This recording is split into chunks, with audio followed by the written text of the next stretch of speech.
The setting sun cast long shadows across the Arizona desert as Noah Chen trudged back to his isolated cabin. Sweat beaded on his forehead despite the cooling air. 6 years after leaving the military medical corps, he still maintained his disciplined hiking regimen, though these days it was more for peace of mind than physical conditioning. Another day in paradise, he muttered, adjusting his pack. The desert offered what he needed most: solitude. After what he'd seen during the border wars, the quiet emptiness was a balm for his fractured spirit. Noah paused at the ridge overlooking his small homestead. Something wasn't right. A faint shimmer disrupted the air above the clearing near his home, like heat waves, but more concentrated. His military instincts kicked in as he crouched lower, scanning the area. The shimmer intensified, then collapsed in upon itself. A blinding flash forced him to shield his eyes. When he looked again, someone lay crumpled on the ground. Noah approached cautiously. His medical training warred with his survival instincts. The figure was humanoid, but clearly not human. Her skin was a soft lavender that seemed to shimmer in the fading light. Instead of hair, delicate tendrils that resembled flowering vines cascaded from her head in intricate patterns. "Hello?" he called, keeping his distance. "Can you understand me?" The alien woman's eyes fluttered open, revealing irises of deep violet with silver flecks. She attempted to move, then gasped in pain. Noah noticed the dark purple stain spreading across her abdomen blood. "You're hurt," he said, instinct overriding caution as he knelt beside her. She recoiled, eyes wide with fear. Her hand moved to a device on her wrist, but it appeared damaged. "I'm not going to hurt you," Noah said softly, using the same tone he'd employed with shell-shocked soldiers. "I'm a doctor, a healer." The alien woman stared at him, uncomprehending but seemingly aware of his intent. Noah slowly removed his canteen and offered it to her. After a moment's hesitation, she accepted, drinking deeply. "Talia," she said, touching her chest. Her voice had an unusual musical quality. "Noah," he replied, pointing to himself. "Your wound needs treatment. My home is there." He gestured toward his cabin. Thalia attempted to stand but collapsed. Noah caught her, surprised by how light she felt despite her height. Up close, he noticed intricate markings across her skin that might have been natural or cultural. He couldn't tell. "Let me help you," he said, supporting her weight as they made slow progress toward the cabin. Inside, Noah eased her onto his bed and gathered his medical supplies. The wound appeared to be a clean puncture, not unlike those he'd treated in combat. As he worked, he spoke softly, explaining each step, though he wasn't sure she understood. When he finished, Thalia placed her hand over his. "Gratitude," she said in halting English. "Stars watch your path." "You speak English?" Noah asked, surprised. Double quotes learn. Dot. "Quickly," she replied. "Universal. Pattern recognition." Night fell as Thalia drifted into sleep. Noah watched the rise and fall of her chest, wondering what cosmic coincidence had brought an alien visitor to his doorstep, and what consequences might follow when her people came looking for her. Morning sunlight streamed through the cabin windows, casting golden patterns across Thalia's lavender skin. Noah awoke in his chair to find her studying him with curious violet eyes. "Your technology," she said, gesturing to his medical supplies. Her English noticeably improved. "Simple, but effective. Your hands hold wisdom."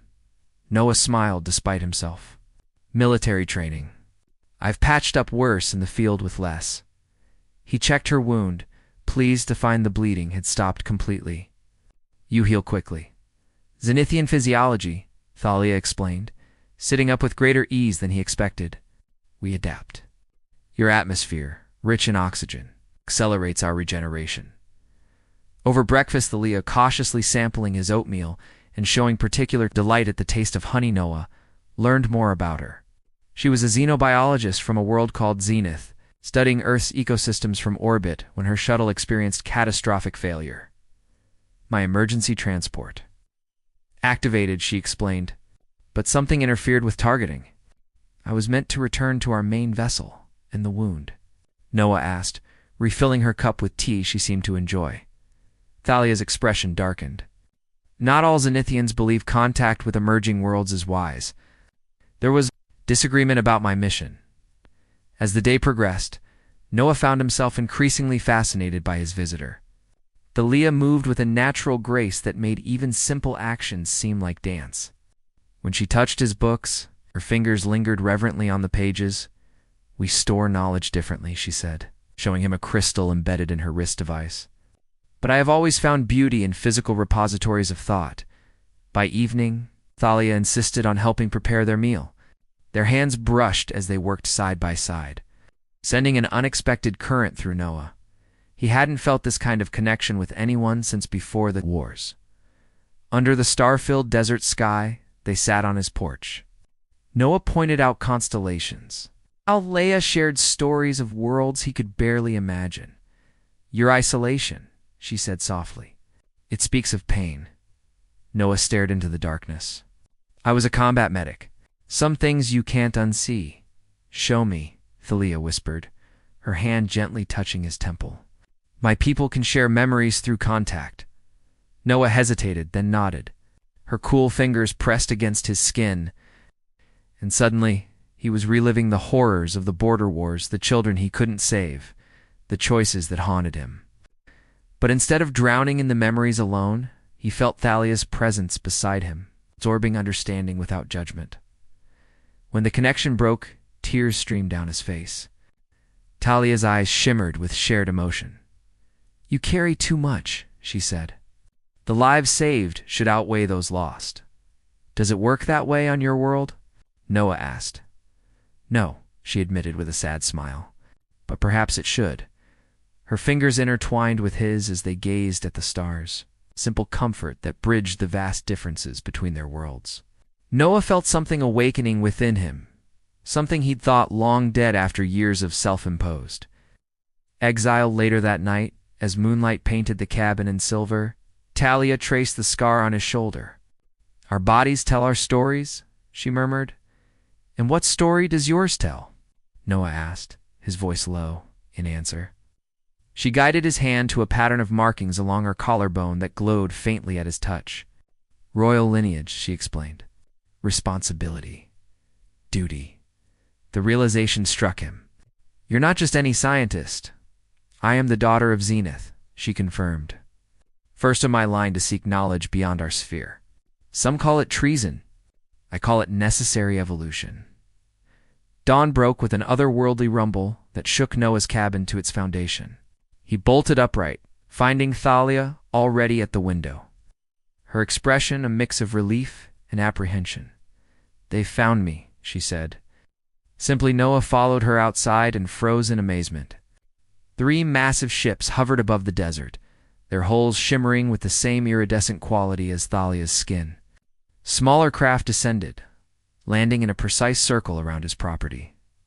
"Your people?" Noah asked unnecessarily. "The Royal Guard," Thalia confirmed. "They've been searching since my disappearance." From the nearest vessel emerged figures in gleaming armor, their movements synchronized with military precision. At their center walked a commanding presence staller than the others, with elaborate tendrils adorned with crystalline ornaments. "My father's prime sentinel, Kelder," Thalia whispered. "He is both protector and prosecutor." Kelder approached, his violet eyes darker than Thalia, scanning Noah with unconcealed suspicion. "First daughter," he addressed Thalia in English, clearly for Noah's benefit. "The sovereign despairs at your absence, yet sends an armed contingent rather than a welcome." Thalia replied evenly. Kelder's attention turned fully to Noah. "This human has interfered with royal affairs. By our laws, his life is forfeit." "This human," Thalia countered sharply, "saved the daughter of Zenith when her own kind failed her. He is protected by the ancient right of salvus beneficium." The guards exchanged glances, her stance shifting subtly. Kelder's eyes narrowed. "You invoke the benefactor's shield. For an primitive being from an undeveloped world." "I do," Thalia said firmly. "Noah Chen healed my wounds and sheltered me without knowledge of my status or expectation of reward. The codex is clear. A tense silence followed before Kelder inclined his head slightly. The human will be brought before the sovereign for judgment. I will accompany him freely, Noah stated, finding his voice. But I'm not a prisoner. Kelder studied him with newfound interest. Bold words from one who does not understand his position. He understands more than you realize, Talia said. She turned to Noah, her expression softening. There is more at stake than my rescue. Will you trust me? Noah looked from the armed guards to the ships hovering overhead, then back to Thalia's earnest gaze. I'm not sure I have much choice. There is always choice, she replied. That is what my people have forgotten. Aboard the main vessel, Noah found himself in surroundings that defied his understanding of technology. Surfaces shifted and responded to thought, and gravity seemed optional in certain chambers. Thalia remained close, explaining what she could as they were escorted to a grand hall. There, projected on a vast screen, waited the imposing figure of the sovereign of Xenothalia's father. His tendrils were elaborate cascades of living crystal. His eyes the same violet as his daughter's, but hardened by centuries of rule. The prophecy speaks of a healer from a distant shore, the sovereign said without preamble, studying Noah intently.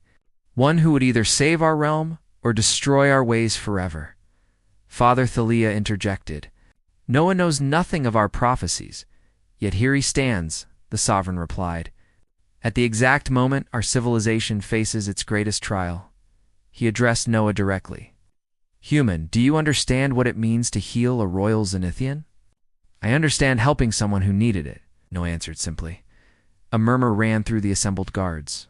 According to the ancient texts, the sovereign continued, such an act binds our worlds together in ways that cannot be undone. The stars themselves have witnessed your mercy. Noah glanced at Thalia, who stepped forward.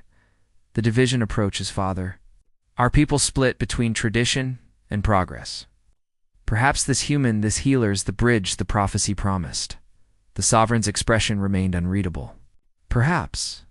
Or perhaps he is the catalyst that will bring about our final dissolution. He raised his hand, and the screen filled with images of conflict Zenithian fighting Zenithian in what appeared to be civil war. This began the moment you disappeared, he told Thalia. The traditionalists claim your earthly contamination proves their point. The progressives rally behind your research. Blood has been spilled. Noah watched understanding dawn on Thalia's face.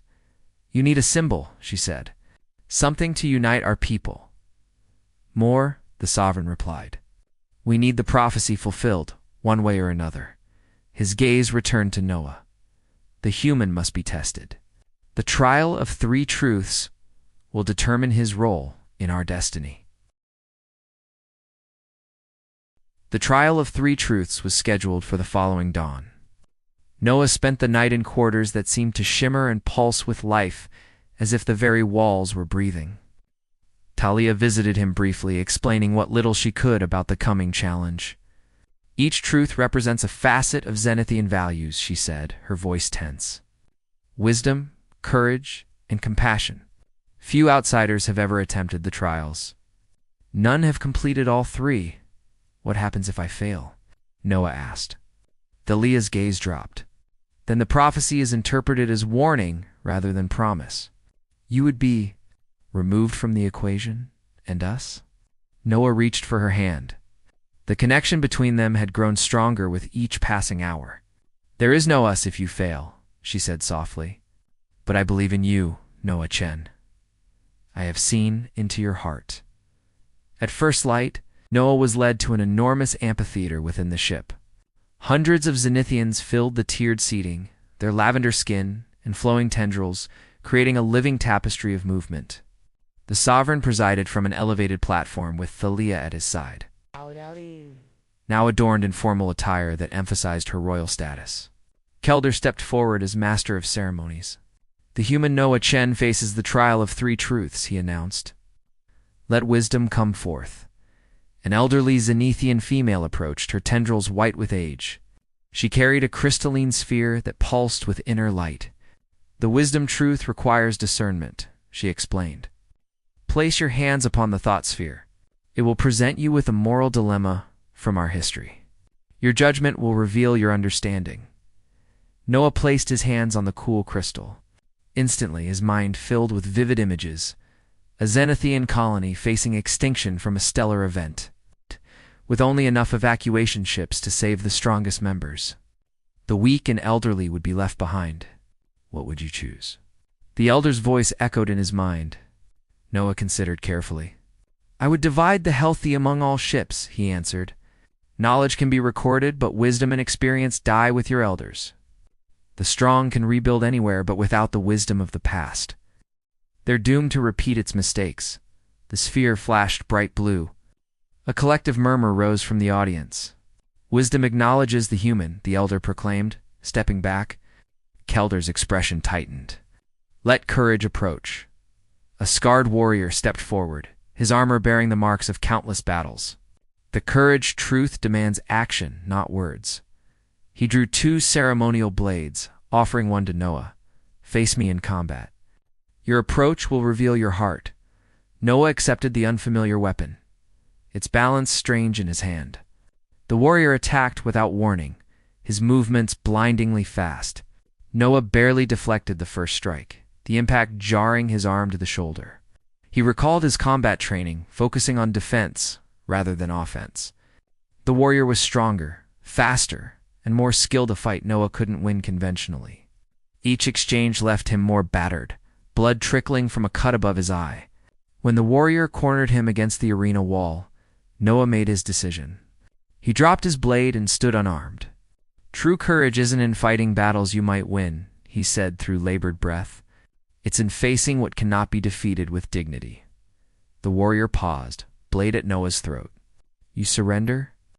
I recognize futility, Noah replied. Fighting to the death, when alternatives exist, isn't courage, it's vanity. For a tense moment, the arena fell silent. Then the warrior lowered his weapon and bowed. Courage acknowledges the human. Thalia's relief was visible even from a distance. The sovereign remained impassive. Finally, Kelder announced, let compassion be tested. A small Zenithian child was brought forward, clearly frightened by the proceedings. Unlike the adults, her skin was a paler lavender, almost translucent, and her tendrils hadn't fully developed. This child is defective by our standards, Kelder explained coldly. Her genetic sequence contains flaws that would normally result in termination. Judge her worth. Noah knelt before the trembling child, fury building within him at the cruel test. He gently took her small hands in his. What's your name? He asked softly. Lyra, she whispered.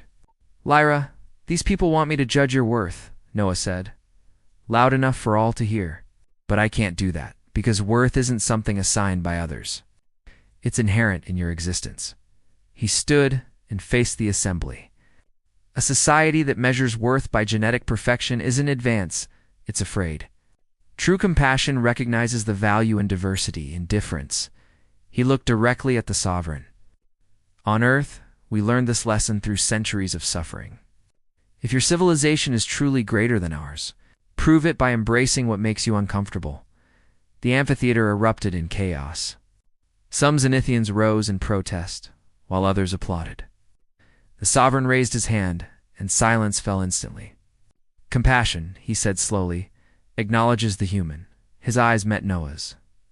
All 3 truths align. The prophecy stands fulfilled. Talia rushed to Noah's side, taking his bloodied face in her hands. You did it, she whispered. You actually did it. The weeks following Noah's trial brought dramatic changes. The Zenithian fleet remained in Earth's orbit, cloaked from human detection but very much present. A small diplomatic outpost was established in the desert near Noah's cabin. The first official contact point between Earth and Zenith, Noah found himself in the improbable position of ambassador, working alongside Talia to prepare humanity for the eventual revelation of extraterrestrial contact. The sovereign had decreed a gradual approach, starting with scientific exchange rather than full disclosure. Your leaders would panic if our ships appeared over your cities, Talia explained, as they worked on translation protocols in Noah's expanded cabin. As the prophecy's catalyst, you bridge our worlds. Noah looked up from his computer. I still don't entirely understand what this prophecy means for us. Talia's expression softened. Us? She asked, the simple question carrying layers of meaning. Don't play coy, Noah smiled. You've literally been in my head. You know how I feel. She moved closer, her fingers tracing the now-healed cut above his eye. Among my people, the bonding of minds is considered more intimate than physical union, and yet we've only experienced one of those, Noah said, drawing her into his arms. Their kiss deepened, transcending the biological differences between their species. When they finally separated, Talia's skin glowed with faint bioluminescence. It's an involuntary reaction that Noah had come to recognize as her equivalent of a blush. The prophecy speaks of unification, she whispered against his lips. Not just between worlds, but between souls. Later that evening, as they lay entangled in each other's arms, Noah traced the royal markings that spiraled across Thalia's shoulder. Their passionate encounter had revealed just how compatible their physiologies truly were. Despite evolving on worlds light years apart, what happens when your father expects you to return? Noah asked, voicing the concern that had lingered between them.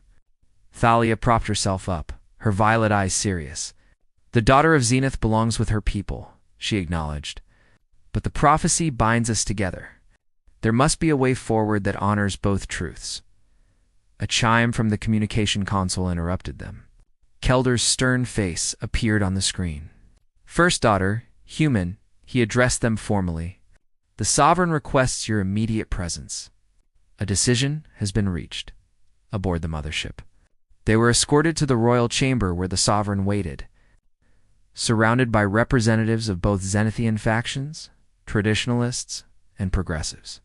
The trial of three truths was only the beginning, the sovereign announced. For millennia, our people have debated whether to share our knowledge with younger species or remain isolated in our advancement. The human success has forced a resolution. He gestured, and a holographic map of the galaxy appeared, with Earth and Zenith highlighted. We propose an exchange, he continued. Earth will receive technological and medical knowledge that will advance your civilization by centuries. In return, Zenith will adopt aspects of human culture that our society has lost: adaptability, creativity, and emotional resilience. And the ambassadors of this exchange? Thalia asked, though the answer seemed obvious. The sovereign's expression softened almost imperceptibly. My daughter, you have always walked between worlds. Now you will establish a permanent outpost on Earth with your chosen consort. He nodded toward Noah. As living symbols of our new alliance, murmurs of approval spread through the chamber, even among the traditionalists. There is one more matter, the sovereign added. The prophecy speaks of new life born between worlds. Our geneticists confirm compatibility. Any child of your union would represent the first true bridge between our species. Noah felt Thalia's hand tighten in his.